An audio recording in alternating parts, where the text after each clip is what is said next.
In 2024, Sergio Perez walks out the back door at Red Bull. In 2025, he disappears from the grid, and in 2026 he comes back as the central piece of a giant American project that didn't even exist in F1. What happened in the middle for him to call his Red Bull dismissal a blessing in disguise, and to bet his entire legacy on a team that has never started a Grand Prix? Sergio Perez goes into 2026 with something very few people expected to see from him again: hunger. But it's not the hunger to just save second place in the championship for a dominant team. It's the hunger of someone looking at his whole career thinking, either I rewrite this story now, or my epitaph is going to be, Verstappen's wingman, forever. And that's what makes the marriage between Perez and Cadillac so different from just another contract. On one side, you have a 35-year-old driver who admits he went into autopilot mode at Red Bull. Who says it clearly? I was starting to lose motivation, and I can't allow that, because F1 gave me everything. On the other side, you have General Motors coming in as the 11th team, aligned with the new 2026 regulations, running Ferrari power units until its own engine is ready in 2028. What's at stake here is not just whether Cadillac ends up in the midfield. It's whether the last big chapter of Perez's career becomes a rebirth, or a graceful disappearance at the back of the grid. At Red Bull, Perez lived the dream and the nightmare at the same time. He finally had a title-winning car in his hands, but it was a car designed for a completely different driving style, inside an environment built around one single driver. He lets that slip when he describes the Ferrari from his Imola test as much more normal than what he drove in those final months at Red Bull. Translation: the package was so extreme, so Verstappen-centric, that he was fighting the car more than he was fighting his rivals. And when you add that to the internal political pressure and to the wingman label that became official in 2024, what happens? Perez falls into that cycle he himself describes as just thinking about the next race, the next contract, without processing anything. Autopilot. Performance drops, the narrative shifts from maybe a title challenger to an inconsistent number 2, and Red Bull cuts the cord at the end of 2024. At the time, he feels the hit. But looking back, he drops the line that changes everything. Back then I didn't realize it, but I needed a break. And here's the first key point in this story. Without the Red Bull dismissal, this Cadillac project with Perez simply wouldn't exist in this form. 2025 becomes a year of silence, but not of retirement. Physically, he destroys himself in training. Mentally, he steps away from the daily noise of F1. And there is one particular moment that becomes a turning point: the private test in Imola, with the black Ferrari SF23. 2 days, 184 laps, more than 2 full Grand Prix distances. The message in his own words: I worked really hard on the physical side to get to 100%. I was very competitive. I felt really good, it gave me a lot of confidence. And then comes the hidden venom. I drove a much more normal car than what I had in those last months at Red Bull. That test does 2 things. It proves to him that the speed is still there, and it shows that away from Red Bull there are competitive cars that don't require him to become a copy of Verstappen to make them work. And that's where Cadillac comes in. General Motors is looking at 2026 as a rare window.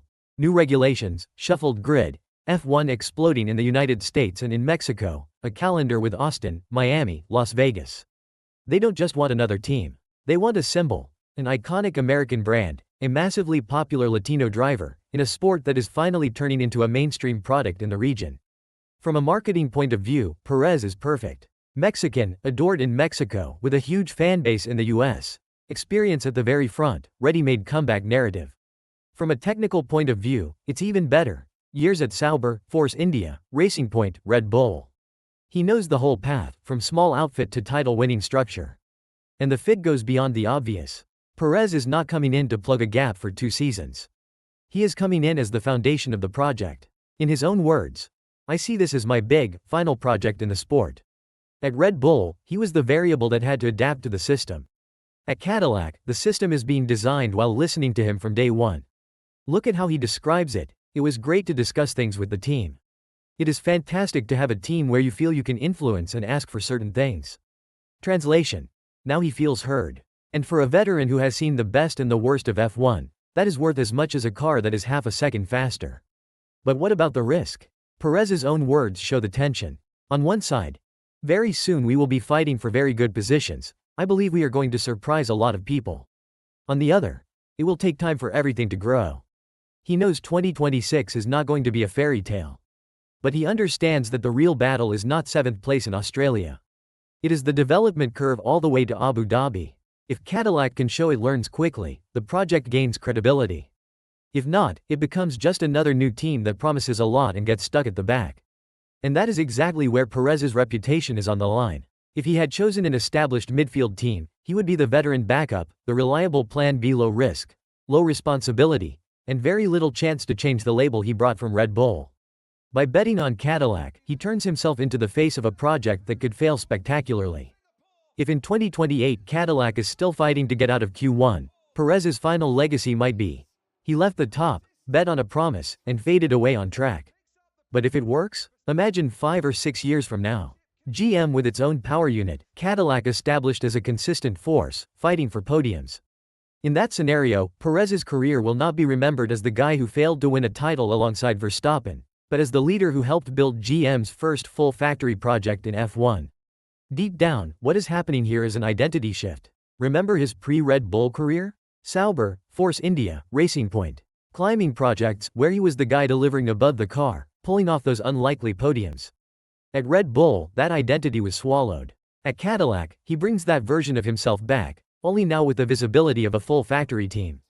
Perez's move to Cadillac is less about surviving in F1 and more about rewriting the end of the book. If it goes wrong, the criticism will be brutal. He gambled too big, too late. If it goes right, the narrative flips for good. The wingman Red Bull let go becomes the leader who opened the door for GM in F1. Perez's story at Cadillac is not going to be written only on Sunday results. It will be written in the background, in political decisions, in technical evolution from race to race. It will be decided in the project choices, in the between-the-lines comments he makes, and in the risks he agreed to take when everyone thought he was already on his way out of Formula One. And that's exactly what we'll be tracking here on the channel.